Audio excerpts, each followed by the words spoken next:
আজ আমরা জানব কুরবানির ঈদের পিছনের সেই ইতিহাস, যেখানে একজন পিতা, একজন পুত্র আর একটি মহান ত্যাগ রচিত করেছিল ঈমানের অনন্য অধ্যায়।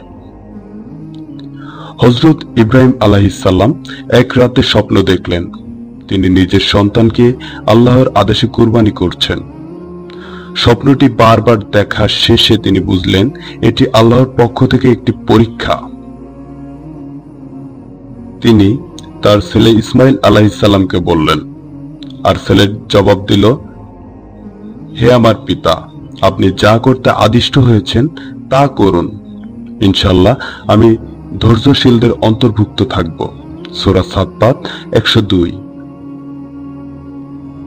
কিন্তু ঠিক যখন ইব্রাহিম আলাইহিসসালাম ছেলেকে কুরবানি করতে যাচ্ছেন, আল্লাহ তাকে থামিয়ে দিলেন এবং জান্নাত থেকে পাঠালেন একটি বড় দুম্বা।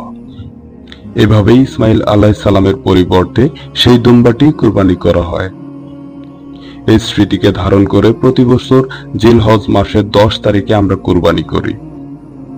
ঈদুল আজহা শুধু একটি উৎসব নয়, এটি আনুগত্য, ত্যাগ ও আল্লাহর প্রতি ভালোবাসার প্রতীক। এই ঈদে আমরা কেবল পশু কুরবানি নয়, আমাদের অহংকার, হিংসা ও গাফিলতিকেও কুরবানি করি।